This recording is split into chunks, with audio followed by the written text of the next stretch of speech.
Welcome back to The Extract, Best Wines Media Tasting Room. And today, there's so much we focus on winemaking. It's almost like, the winemakers are, I'm the winemaker. I'm the owner / winemaker. I'm the et cetera, et cetera, et cetera. And a lot of times we get lost.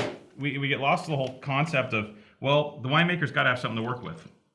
So who's the real secret weapon? Who's the real mind behind some of the greatest wines ever produced in the world? It's the viticulturalists. It's the people getting dirty on the dirt in the fingernails, Absolutely. dirty boots. Dirty is like, you come home and the wife's like, what did you do today? It's like, I played in the dirt all day. Jonathan Hamlet plays in the dirt all day. Absolutely, sure do. I'm viticulturalist for Villa Maria, New Zealand. Welcome. And I scrubbed up today. I got the dirt off to come in and see you. You look clean as a whistle. Put on a fresh shirt. This is going to be good. I'm liking where this interview is going already. Jonathan, welcome to the Best Wines. Welcome to Extract, the Best Wines Media Tasting Room. And I'm really excited to talk about vineyards today. Because like I said at the start, we don't talk about vineyards that much. We always tend to talk about winemaking and such. And what I really want to get into straight away, well, besides... Actually, no. First, give us the 2-minute history on Villa Maria real quick. Can you give us a quick little background of Villa Maria as a winery? Absolutely. Villa Maria is quite a unique winery in New Zealand. We've over 50 years in production. We're still 100% New Zealand family owned. Sir George Fistnich is our sole owner and managing director. So we've got a long-standing history with New Zealand winemaking, and Sir George has been one of the pioneers in New Zealand winemaking too. He's very renowned around the world and being recognised for one of the most influential winemakers in the world. So we're very lucky to be a New Zealand brand, and he's been very insightful with the viticulture and the winemaking in terms of he knows that you can't make great wine from bad grapes. So he was very instrumental in just picking up the best vineyard sites early on and knowing how well those terroirs perform and really using them to their best advantage. And of course, like with a lot of New Zealand wineries, kind of Sauvignon Blanc's king. Absolutely. Right? Sauvignon Blanc is the one of, if not the signature wine for New Zealand. Yep. Absolutely. At least at the present time. Yep. It could change down the line, who knows? Hopefully. But now, and Sauvignon Blanc, it's a bit, winemaking wise, it's a bit of a naked wine, right? So it's essential that the quality of fruit that comes into the winery is top notch. Yeah. It's one of those fantastic varieties that when you taste it in the vineyard, you are really trying to get that snapshot where it's at its absolute purity and at its most flavour intense. And it's one of those great grapes that the wine actually tastes very similar to the grape on the vine. So really a lot of our manipulation with quality is totally focused on the vineyard. And really the winemaking is just capturing that purity and those intense flavours from the vineyard. Not screwing it up. No. Right. They're caretakers. Yeah. Is it a tough grape to grow? I've heard reports, yes and no, that could be difficult in the vineyard. It can be temperamental. It doesn't like to be overstressed, and it can actually really lose some of those delicate fruit flavours and delicate herbaceousness if it's overstressed. And it's actually quite crop sensitive, like most grape varieties. So a lot of our manipulation in the vineyard is not only selecting great sites and looking after the vines, and we're very much a philosophy and being very sustainable in terms of a healthy vine with a healthy soil will produce very healthy grapes that have great flavour. So we aim to do that with our vineyard management, and really it's about just capturing that moment, and a lot of that peak intensity is related to how much fruit is on the vine. So a lower yielding vine will actually have better fruit intensity, and it really shows through with Sauvignon Blanc on the palate weight too. Right, you have that greater core of extraction, which you might not be able to even sense. Like it's not like you're not sitting there going like, wow, this is a big wine, but you're getting concentration of flavor. Yep, right? Absolutely. And it's that flavour and slight amount of palate weight with Sauvignon Blanc that it lingers on the palate. It doesn't drop off and is really great to be associated with food. That quiet length. Yeah, absolutely. Now, when you're crafting these wines to get a certain style in place, right, you have to use... It's tough to do it from one single vineyard. Yes. Absolutely. Right? You got to have... It's like having a bunch of paint on a palette. Yep, right? Absolutely. So what we do in terms of giving ourselves blending options, we have growers and also company vineyards in both the main valleys in Marlborough. So the main valley in Marlborough is the Wairau Valley, and the Wairau Valley is slightly more vigorous but it's also has quite stony areas. It's slightly warmer. So that's where we get our really passion fruit and tropical elements and melon coming into the kind of the aromatics. And then on the slightly south of that valley is what we call the Awatere Valley. And now the Awatere is a really stunning valley. It also has a river running through it, so we have a lot of gravelly river terraces. And that valley is considerably cooler, so we have this really extended long ripening time there, and that's where we get the lovely herbaceousness, the dried herbs, the nettle, that tomato leaf. And what we especially do is we love to just bring those two valleys together on the blending table to just end up with that extra complexity, that extra interest, and just to make a wine that just really stands out.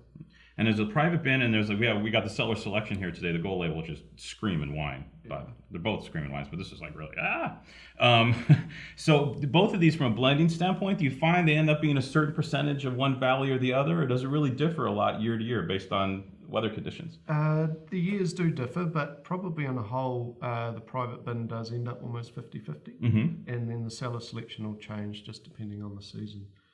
But both wines, year in, year out, we're very lucky to have exceptional performing vineyards in both valleys, and that means that we do have very consistent quality coming through every vintage. And it's it all comes down to terroir. It's all about that vineyard site, about that vineyard soil, and just the sunshine hours and the lovely climate that we have in Marlborough, and that's what we catch in a bottle.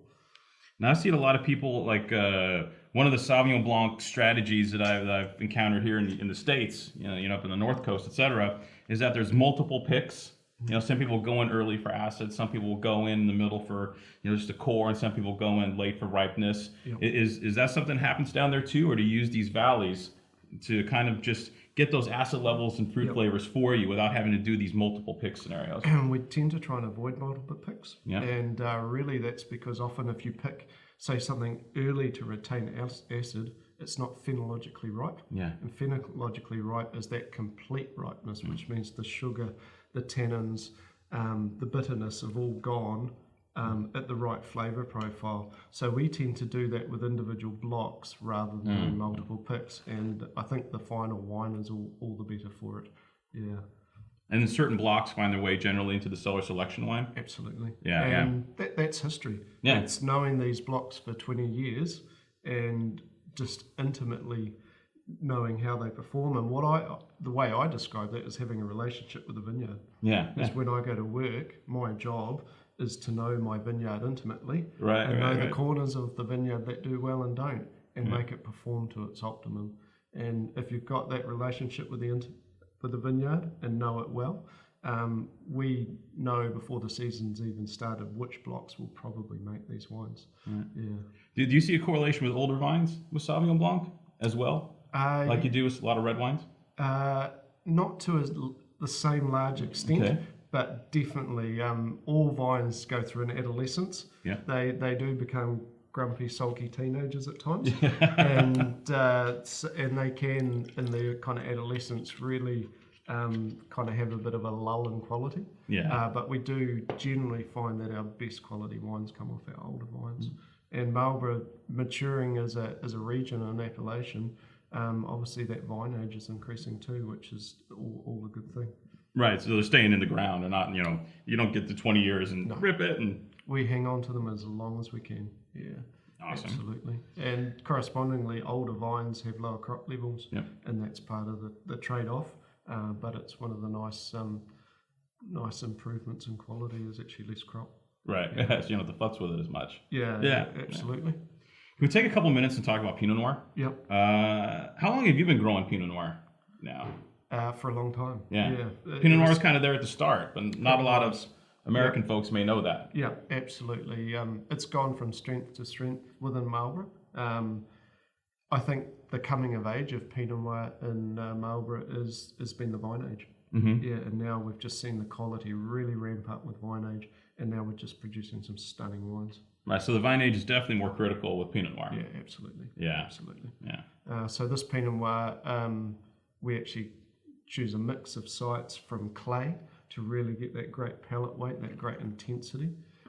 Also some stony terraces to get that great fruit expression, that classic dark cherries that Marlborough's so well known for, but really looking for optimal ripeness, 100% hand-picked, small open-top fermenters, hand-plunged 4 times a day, all into oak barrique, and just velvet on the palate, and just incredible length. Yeah, thanks for bringing the 2008 today. Yeah. But that wine's crazy good. You know, the whole, you know, if you haven't jumped into New Zealand Pinot Noir yet, I mean, it's pretty much time. A lot of these folks are producing world-class wines, including you guys, a few other folks down there, and the wines are just really stunning. And what's really cool is that we get a chance to look at something old, not old, mature, aged. Yeah, a little bit of bottle age on it. 2008. You know, how much 2008 Pinot do you have hanging around your cellar right now, right? So 7 years old, and the wine's just in a beautiful place right now. Yeah, absolutely. Was it a good vintage? It was a great vintage. Yeah. And the ones following were just as good, so it will continue. Yeah. So it's definitely one to try, and I think it's once people have tried it, they'll understand just the quality that's coming out of Marlborough for Pinot, and I don't think you'll go back. Is Pinot Noir going to have a little bigger place in that neck of the woods moving forward? Yeah, very much so. And we've planted accordingly. Yeah. We think it's going to have a great international reputation going forward. Yeah. No. And by the way, we tasted the 2013 Private Ben Pinot Noir from them, and the wine was also like shockingly good. And I'm not going to say the V word.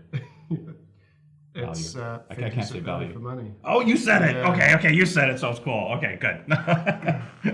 All right, man. Wow, that was cool. Great 10 minutes. Absolutely. Yeah, Jonathan, thank you so much for coming today. Absolutely. Yeah, that was killer. So, New Zealand, it's not just for Sauvignon anymore. Cheers.